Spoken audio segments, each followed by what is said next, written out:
Hello. So I am still getting caught up from our trip to Jamaica and my entire family getting sick. I haven't really had time to prep notes or anything, so you know what that means? It's tasting set time. Tasting sets are kind of my go-to when I need to do something with no notes. I don't really feel super comfortable with it, but a lot of y'all seem to like it, and so it seems to be a good part of the mix. Loch Lomond. Loch Lomond, a distillery I've always kind of been very amused by, if nothing else because it dispenses with all the romanticism attached to Scotch malt whiskey. It is a factory. It is a big, ugly factory for making booze, and uh, they have no illusions about that. And I've always found it pretty refreshing. Recently, they've not that recently, like 5 6 years ago, they revamped their range to make the upper level aged stuff 46%. Even this basic NAS is not too expensive, so it still may be worth a look. And what else? Yeah, so Loch Lomond is a very interesting distillery. They have pot stills. They have a whole bunch of different types of stills. They have pot stills installed recently. They have a column still. So that makes them one of the few distilleries in Scotland that can produce a single blended whiskey, like whiskey that's a blend of pot and column distillate, but made all in one house, all in one facility. But they are most famous for having a whole bunch of Lomond stills. Lomond stills are the technology basically survives in sort of modern hybrid style stills, but basically what you have going on is a pot still that leads into a column with a couple of plates. It's still batch distillation, but you can kind of adjust the character of the spirit you're getting by adjusting the plates and so basically what I'm getting at is Loch Lomond has a huge range of distilling technology available to them. And accordingly, they have an enormous range of recipes that they produce. I'm not going to list all of them, but there's a lot. Differences in distillation, differences in the original malting, differences in is it peated or not. Like there's just a bunch of different Loch Lomond's out there. They kind of remind me of a rum distillery to that extent. Like that kind of difference in stills and difference in recipes, marques, if you like, is something I associate more with rum than I do with Scotch whiskey. Anyways, I got their tasting range here. I did a previous take of this video and I threw the box over there, so oh well. So we got the Loch Lomond original, bottled at 40%, boo, but very cheap, yay. We have got the Loch Lomond 12-year-old, and we have got the Loch Lomond 18-year-old. All of these are very, very reasonably priced for what they are, so you know, even if this is not your favorite distillery in the world, because it's basically an ugly factory, you know, keep an eye on these. And you know, in general, like the difficult distilleries are the ones to keep an eye on. Like no one saw Tobermory and Lechaig, you know, getting into the top tier, but kind of here we are. Bunnahabhain as well. All right, let's stick our noses into this Loch Lomond original and see what's up.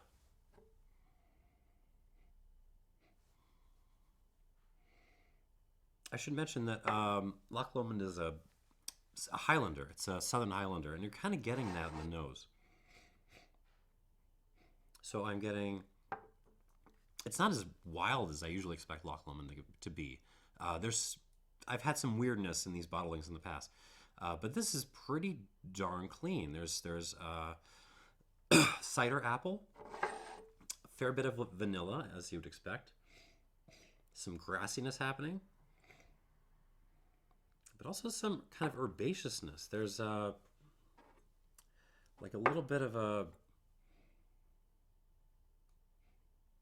what is that? Like almost a floral herbal thing. It reminds me honestly of like a Dominican cigar, like a Dominican puro. That kind of floral thing. Do you know what I'm talking about? Not the Maduros. I'm talking about the natural leaves. Uh,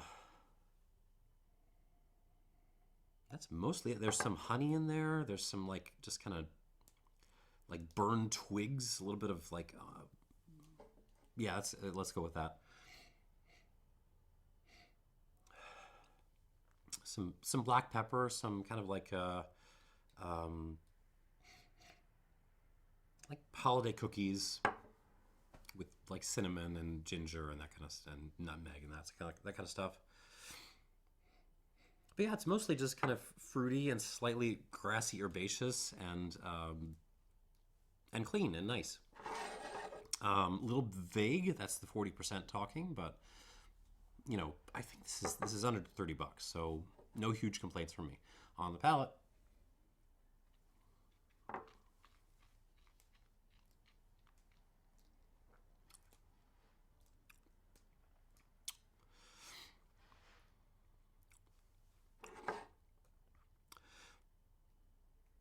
it's got some more interesting twists and turns than I was expecting. So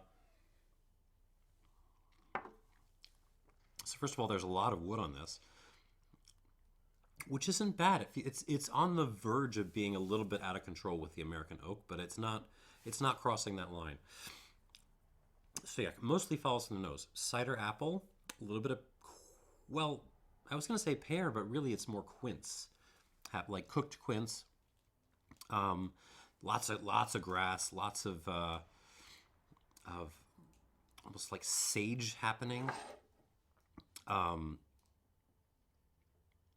that kind of holiday cookie thing, the slight gingeriness you get with really fresh American oak. I wouldn't be surprised if there was a fair amount of virgin American oak in this.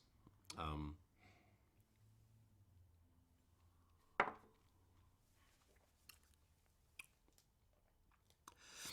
Vanilla has a little bit of a fun barley sour turn at the end. It's mostly just like oak and kind of apple orchard fruit in front, and it kind of gets sour on the back end. The For something at 40%, the mouth length on this is pretty decent. Um, it's going back behind my molars, which is impressive for something with no age statement. Um, and the finish is not great. It kind of fades pretty quick, but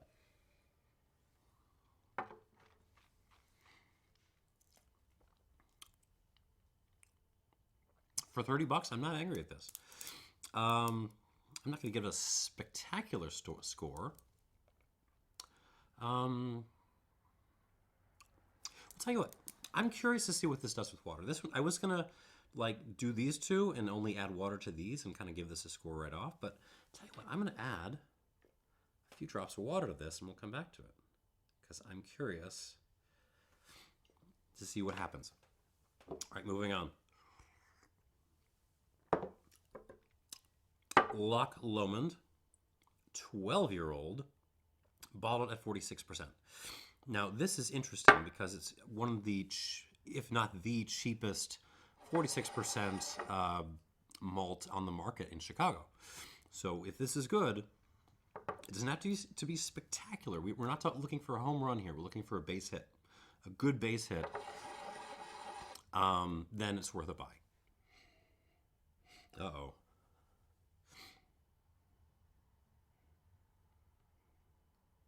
So initially I was concerned because there's the raw woodiness I was kind of getting in the original is really coming out on this one. There's a lot of like campfire and like fresh ginger, honestly, which is something I associate with virgin oak, virgin American oak. Lots of the same notes. The fruit is still there. The cider apple. There is some pear this time. But a lot of it, there's just a lot of oak on this. Old coffee grinds. Just sawdust, honestly.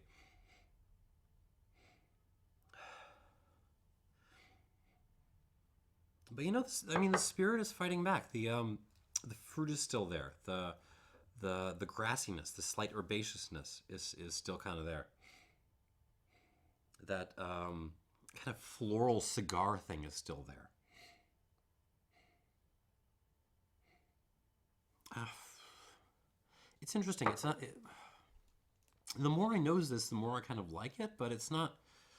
It still feels like there's the oak and the distillate just haven't completely married, or they're a little bit a hair out of balance. But for the price they're asking for this, that still be maybe worth taking. Yeah, the herbaceousness is kind of what's saving this for me. Okay, on the palate.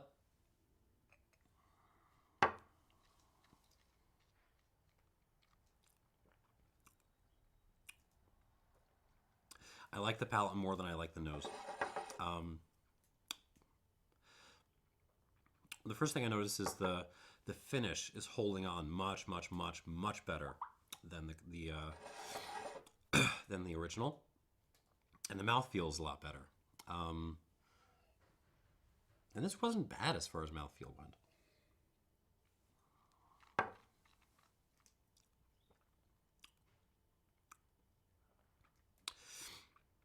I'm very curious to see where this goes with the water. If the wood really starts to come out in the palate, I may have to trash this, but at the moment I'm enjoying this. Ginger snaps, lots of ginger snaps. The ginger is there, but it's kind of integrated into this. Vanilla, um, apples of different sorts, cider apples, but also like some green apples in there. Pear, quince, um, the grassiness, uh, some parsley, some sage happening.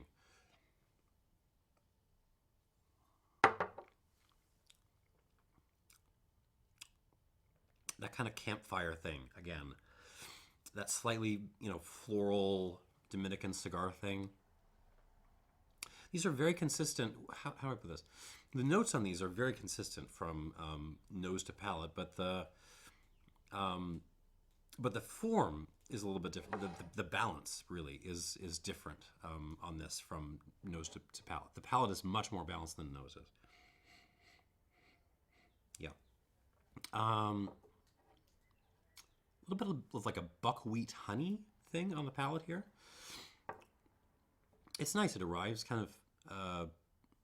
It's very classical. It arrives kind of fruity and sweet on the back on the front, and then it closes very dry and kind of woody and slightly ashy. Um, that is completely solid. It's not my favorite malt in the world, but um, you hand me a glass of that, and I'm not complaining. Now the 18-year-old. Now if I so I found the 12-year-old even a hair bit woody for my taste, so I'm really nervous as to the amount of wood that's going to be on this 18-year-old. Okay, here we go. On the nose. Huh. So it's really the kind of initial impression is that's kind of the same amount of wood as I was getting on the 12. It's just kind of more in balance, if that makes sense. Yeah, lots of coffee, lots of like just straight up like Starbucks, Pike's, whatever it is, blend. Uh, Lots of coffee stuff going on. Ginger snaps again, some cinnamon stick.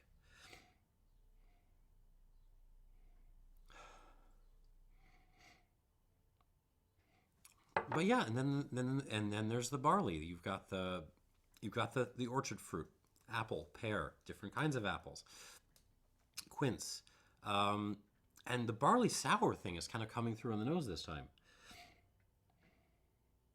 Yeah, that kind of like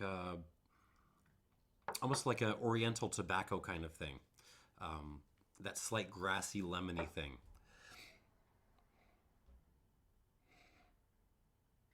Uh, Campfire again, almost a s'mores effect now. Vanilla,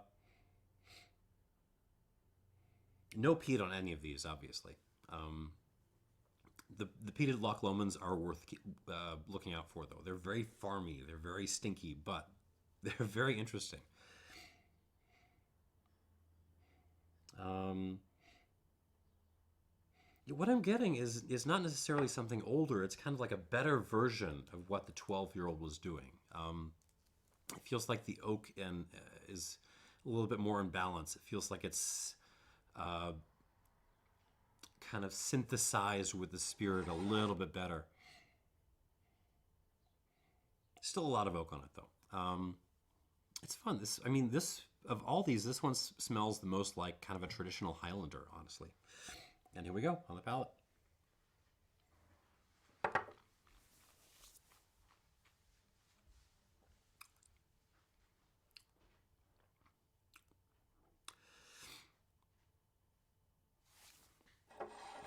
I don't know the price for this off the top of my head, but this is very solid. This is very solid.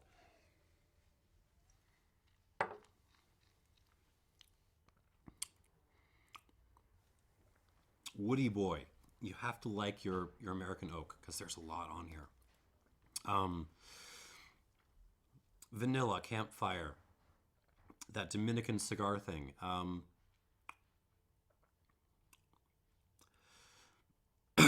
Ginger snaps, more campfire, coffee, all the coffee, freshly brewed coffee, but also like fresh coffee beans. Throw some English breakfast tea in there.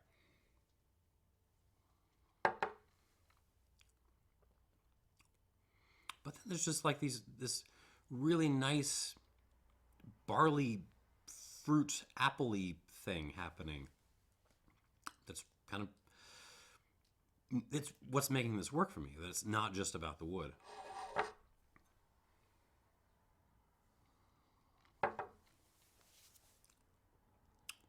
Black pepper, lots of black pepper. Um, I don't know. I'm actually surprised at how much I'm enjoying this. Uh, you know what this reminds me of? Um, uh, Glengoyne is not that far from Loch Lomond. Stylistically, in the past, I found them to be very different. This is kind of reminding me of what like an unsherried Glengoyne that can kind of let its actually there's some minerality in this that it's kind of herb, herbaceous but at the same time kind of appley character shine through. Um, yeah, that's all right. That's kind of delightful. All right, let's go through these again. I do not expect the original to have changed that much with water, but we'll see.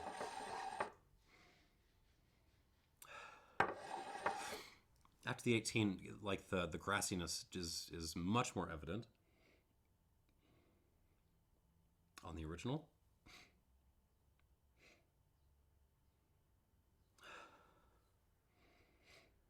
Not a whole lot of change. Maybe a little bit more peppery.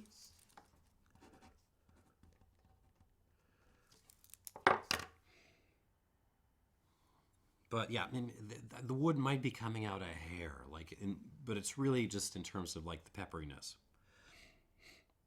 Okay, on the palate.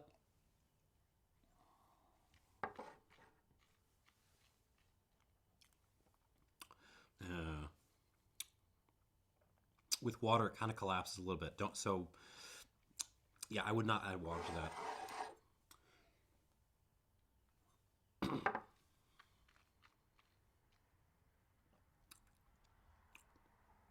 That being said, it was kind of holding up pretty darn well before I, added 2 drops to it. So I'm still going to give this 80 points. 80 points for Loch Lomond. What is this? Original? Yeah. Moving on. Once again, Loch Lomond 12-year-old. This one I'm really scared because I feel like they used a lot of cheats to get this much oak into this, and I'm worried that water will kind of bring that out. It's why you add water to these reviews, by the way. It isn't because I'm like some wimp and I drink everything with water. I don't. A lot of the time I don't. But adding a little bit of water or just leaving something out for a while will bring out the secrets of, a spirit. And some of those secrets are good, and some of those secrets are bad. So I'm really hoping there are no bad secrets here.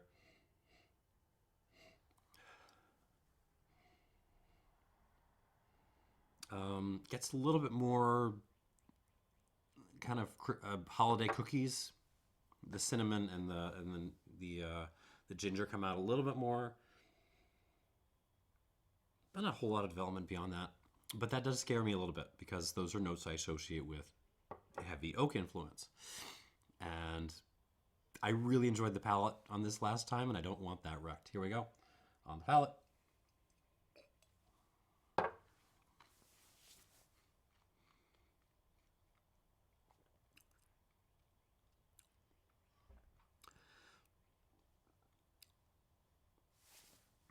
No, the pepper comes out a little bit.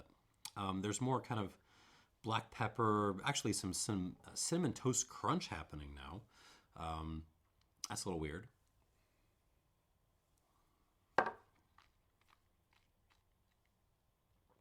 Oh. So yeah, cinnamon toast crunch on this. But otherwise it's fine. It's very, the palate is just as pleasant as it was before. So yeah, I'm not dinging it for its behavior with water.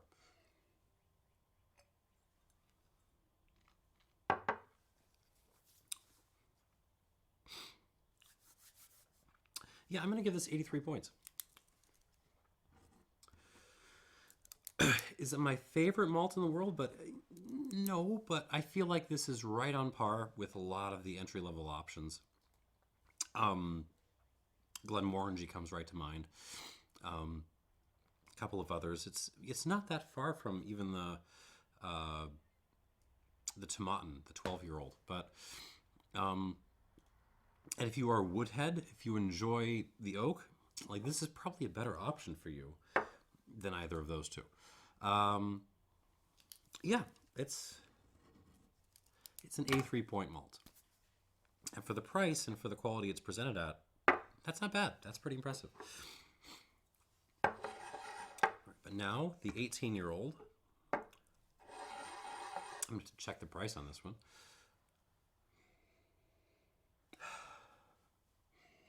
Okay, with water, I'm really getting a lot of, just a lot of stewed tea now. Lots of white pepper coming out. The Dominican cigar is still there, but now it's like a lit cigar. There's like some aromatic cigar smoke coming off.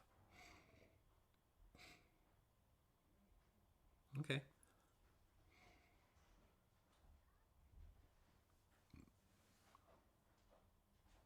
On the palate, here we go.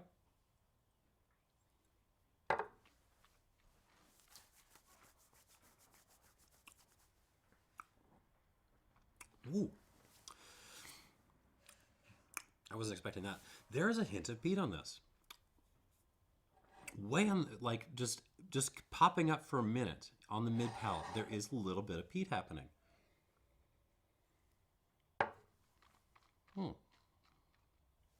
I was not getting that neat, but I am getting it with water.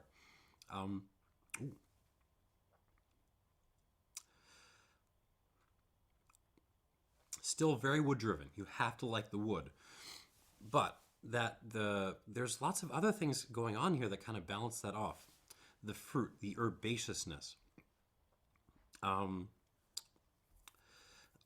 that the campfire smoky thing, but also, yeah, that little tinge of hint of peat happening on the mid palate. Where did that come from? Jesus.